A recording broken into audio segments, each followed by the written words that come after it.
देखो यार, दोनों सिचुएशन में मिठाइयाँ बँटती हैं। मिठाइयाँ बाँटी जाती हैं, भगवान के पास जाया जाता है। पहली सिचुएशन होती है कि जब आप सफल हो जाते हो, आपका सिलेक्शन हो जाता है, तो मिठाइयाँ बँटती हैं, भगवान के मंदिर में जाया जाता है और सबको खुशियाँ बाँटी जाती हैं। और वहीं दूसरी सिचुएशन बताता हूँ मैं। अब आप लोगों को यही लग रहा होगा कि इस टाइप की ही वीडियोज़ क्यों बना रहे हैं, क्योंकि इस टाइप के ही लोग मुझे मिलते जा रहे हैं और अपनी प्रॉब्लम बता रहे हैं। हाँ, दूसरी सिचुएशन ये होती है कि जब आपका नहीं होता है, तब कौन लोग जाते हैं पता है? कौन लोग मिठाइयाँ खाते हैं, कौन लोग राहत की सांस लेते हैं? ये वो लोग होते हैं जो चाहते नहीं हैं कि आपका हो, सच्ची में, जो नहीं चाहते आपका हो। अगर आपका हो जाएगा तो आपका होना आपको अच्छा बना देगा और आपका नहीं होना दूसरे को अच्छा बना देगा। जो लोग ये मानते हैं, ये जानते हैं कि आप गलत हैं, जिन्होंने पहले ही उद्घोषणा कर दी है कि ये नहीं कर सकता, ये ऐसा है, ये गलत इंसान है, इसके बस की नहीं है, तो और आप अगर नहीं कर पा रहे हैं तो वो सच हो जाएगा और वो कहीं ना कहीं मंदिर भी जाएंगे, मिठाइयाँ भी बांटेंगे, खुश भी हो जाएंगे। लेकिन अगर आपका हो जाता है, आपका हो जाता है, फिर उन लोगों के पास कोई जवाब नहीं रहेगा। सिंपल सा एक अनहाइजीनिक सा सवाल होता है, अनहाइजीनिक सा एक जवाब होता है मार्केट में रूमर फैलाने के लिए कि अरे हमें पता था कि वो पैसे वैसे दे के हुआ है, हम तो जान रहे हैं इन सब चीज़ों को, औकात नहीं था लेकिन पैसा वैसा का जुगाड़ करके कहीं हो गया है।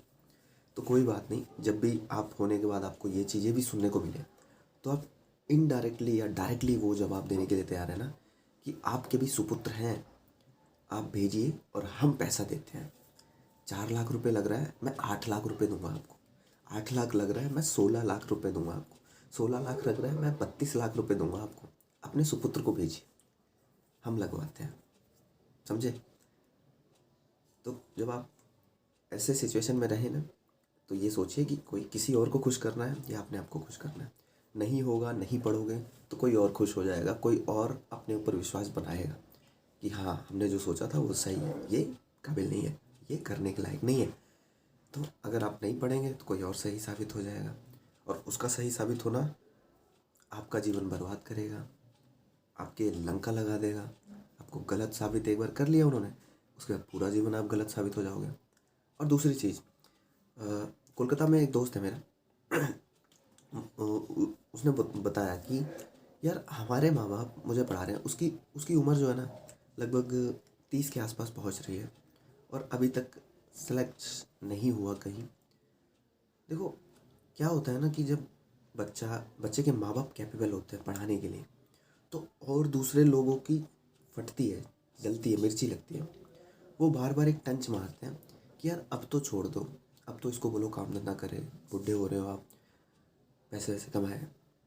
वो इसलिए नहीं बोलते कि उनको से उनका दर्द दिखता है, वो इसलिए बोलते हैं कि यार 30 साल हो गया, कहीं ये निकल ना जाए, कहीं इसका हो ना जाए। जबकि वो अपने बच्चों को नहीं करा पाते। औकात होनी चाहिए, एक दिल में एक औकात होनी चाहिए, दिमाग की औकात नहीं, दिल की औकात होनी चाहिए। जब पेरेंट्स अपने बच्चों को ही नहीं करा पाते, काम धंधे में समेट देते हैं और फिर अपने आप को सोचते हैं कि मैं तो शहंशाह हूँ। नहीं भाई, शहंशाह उस पेरेंट्स को कहेंगे जो आखिरी दम तक लड़ रहे हैं। चाहे बच्चा हमारा 30 साल का हो जाए, आखिरी उम्र तक पहुँच जाए, हम तो पढ़ाएंगे भाई, आखिरी उम्र तक लड़ेंगे, हम बीच रास्ते से वापस आने वाले नहीं हैं। क्योंकि पीठ दिखा के पीछे जाने वालों में से ना तो वो पेरेंट्स हैं, ना वो बच्चा है। तो दूसरे लोगों को चिढ़ मचती है और वो लोग बार बार हिंट देते हैं। तो आप लोग ऐसे लोगों से बच के रहना। आप अपने पेरेंट्स को भी समझाए रहना कि देखो, उनके बच्चों को देख लो, माना वो 20-30 हज़ार रुपये कमा रहे हैं, तो क्या उखाड़ ले रहे हैं? जीवन में रोना उनको भी है। जीवन में एक एक एक जोड़ी कपड़े लेना है तो उनको भी 100 बार सोचना पड़ जाता है। कुछ एक्स्ट्रा खर्चा करना है तो उनको भी 100 बार सोचना पड़ जाता है। छोटी छोटी ज़रूरतों के लिए वो भी 100 बार सोचते हैं। कोई इतना बड़ा मतलब तैयार नहीं कर लिया उन्होंने कि चुटकी बजाए और सब कुछ कर लिया। लेकिन हाँ, अगर आज मैं 30 साल का हो गया हूँ और अगर मैं बन जाता हूँ, तो जीवन में हर वो चीज़, जिस चीज़ के लिए वो सामने वाला पर्सन रो रहे हैं, उस चीज़ के लिए हमको नहीं रोना पड़ेगा। हमारे दिमाग में या आपके दिमाग में या मेरे माता पिता के दिमाग में आई और अगले दिन वो पूरी हो गई। पापा उठे, बोले यार 4 व्हीलर चाहिए यार, अगले दिन गए 4 व्हीलर उठा लाए। यार केदारनाथ जाना था यार, अगले दिन केदारनाथ चले गए। यार मेरा दोस्त मॉरिशस गया है, हमें भी बाहर जाना है। कोई बात नहीं, चलो बुर्ज खलीफा घूम आते हैं हम लोग।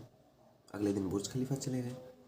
लेकिन वो वाले पेरेंट्स हैं जो अपने बच्चों को पढ़ाते नहीं हैं, एकदम मिड टर्म में ही बोलते हैं कि चलो काम धंधा करो, या फिर वो बच्चा नेग्लिजेंस करता है कि नहीं हमें काम करके पैसा कमाना है। वो कहाँ तक पहुँचेंगे? 20,000, 30,000, 40,000 बस, इससे ज़्यादा नहीं। और आप जब सेलेक्ट होंगे तो आप कहाँ तक पहुँचेंगे? एक लाइन सुनिए ना, मुल्ला की दौड़ मस्जिद तक, बस उन लोगों की दौड़ वहीं तक होगी। और आपकी दौड़ तो कभी ख़त्म ही नहीं होगी। आप वहाँ तक दौड़ेंगे जहाँ तक वो समाप्त हो जाएंगे, ख़त्म हो जाएंगे। इसलिए ऐसे लोगों का नहीं सुनना आपको। आपके माँ बाप आपके ऊपर विश्वास करते हैं, आप पढ़िए। इस बार नहीं हुआ अगली बार होगा, अगली बार नहीं हुआ तो अगली बार होगा। काम चोरी मत कीजिएगा। और अगर पढ़ेंगे नहीं तो वो लोग सही साबित हो जाएंगे, और अगर वो सही साबित हो गए तो फिर आपका जीवन गर्त में चला जाएगा। समझे? ये जो एज का क्राइटेरिया है ये मिला ही इसलिए है। कोई भी वैकेंसी है, जैसे SSC CGL ही है, 28 साल 30 साल एज का क्राइटेरिया होता है, तो 28-30 साल तक आपके पास समय है ना, आप करो ना। अगर आपके माँ बाप कैपेबल हैं तो, नहीं कैपेबल हैं तो आप काम कीजिए, बिजनेस कीजिए, कुछ भी कीजिए, लेकिन उसके साथ भी तो पढ़िए, दिखाइए। तो अगर आपको काम ही करना था फिर आपने अपना 15-20 साल क्यों बर्बाद किया पढ़ाई में? आप शुरू से ही काम ही धंधा करते ना, फैक्ट्री में लग जाता है किसी, आप शुरू से काम करते, अनपढ़ भी होते ना तो भी आज आपकी सैलरी 30-35-40 हज़ार रुपये होती, एक्सपीरियंस के बेस पे। काहे का फोकट का स्कूल जाते थे, माँ बाप मार के भगाते थे, काहे का कोचिंग जाते थे, काहे का किताबें खरीदते थे? जब करना ही यही था तो शुरू से ही पढ़ाई छोड़ देते। समझे? और जिनकी भी उम्र मेरे जितनी है, 22-23 साल के हैं, वो लोग इन सब चीज़ों से बहुत दूर हैं। लोग तो बहुत बहुत ताने मारते हैं, बहुत कुछ कहते हैं। और आप अपना रास्ता बनाए रहिए, सीधे रहिए, किसी को जवाब मत दीजिए, किसी के प्रति ईर्ष्या मत रखिए, गुस्सा मत रखिए, मन को ठंडा रखिए। क्योंकि ये जो 22 की उम्र है ना, 22-23 की उम्र, इस उम्र में बहुत ज़्यादा आग होती है शरीर में, किसी के प्रति बहुत ज़्यादा गुस्सा भी आता है।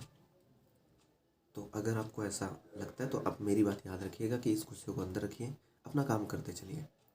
जिस दिन सिलेक्शन होगा उस दिन 4 गाँव में डंका खुद ही बढ़ जाएगा।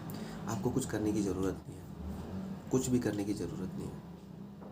आपके नाम का डंका खुद ही बज जाएगा। वो खुद ही लोग कहेंगे यार ये लड़का तो तोप निकला। अभी आप रिएक्ट करेंगे, अभी आप बोलेंगे, बतलाएंगे मैं ये कर रहा हूँ, मैं ये कर दूंगा, मैं 1 साल में ये कर लूँगा, मैं ये करके आ जाऊँगा, तो लोगों को पता चल जाएगा और फिर वो आपके ही खिलाफ उस चीज़ को यूज़ करेंगे। कहीं ना कहीं आपके प्रति कोई ना कोई बात बोलते रहेंगे ताकि आप तक वो बात जाए और आप सुन के डिप्रेस हो जाए। इसलिए अपनी हरकतें, अपनी बातें, अपनी कोई भी चीज़ शेयर ही मत कीजिए उन लोगों को। एक दिन वो लोग ज़रूर आएंगे आपके पास। वो लोग आएंगे नहीं तो उनके सुपुत्र लोग भी आएंगे, और सुपुत्र के भी सुपुत्र लोग आएंगे। क्योंकि एट द एंड ऑफ जो भी लोग कमा रहे हैं, जो भी लोग धंधा कर रहे हैं, वो अपने बच्चों के लिए कर रहे हैं कि उन बच्चों को हमें पढ़ाना है। और जब आप पढ़ाई के क्षेत्र में कुछ अच्छा कर लेते हैं तो वो दुश्मन भी अपने बच्चे को आपके पास भेजेगा कि जा भाई सनी भैया के पास जा, सनी चाचा के पास जा, सनी मामा के पास जा, वो तुझे ये बताएंगे। ये रियल है। क्योंकि पढ़ाई के अच्छा भविष्य के सामने माँ बाप झुक जाते हैं, किसी के सामने भी जाने को तैयार हो जाते हैं अच्छे भविष्य के लिए। तो बस आज की वीडियो में इतना ही। 2 रिक्वेस्ट आई हैं, एक RO के मोटिवेशन वीडियोस के लिए आई है और एक KVS टीचर का एग्ज़ाम है उसके लिए आई है। तो दोनों को मैं जल्दी ही फुलफ़िल कर दूँगा। आई होप शाम को मैं घर आके उस वीडियो को बना के पब्लिक कर दूँगा। ओके, तो इस वीडियो को सुनकर आपको कैसा लगा बताना। And good morning. लाइक करना, शेयर करना, सब्सक्राइब करना, और बस यही है। जय हिंद।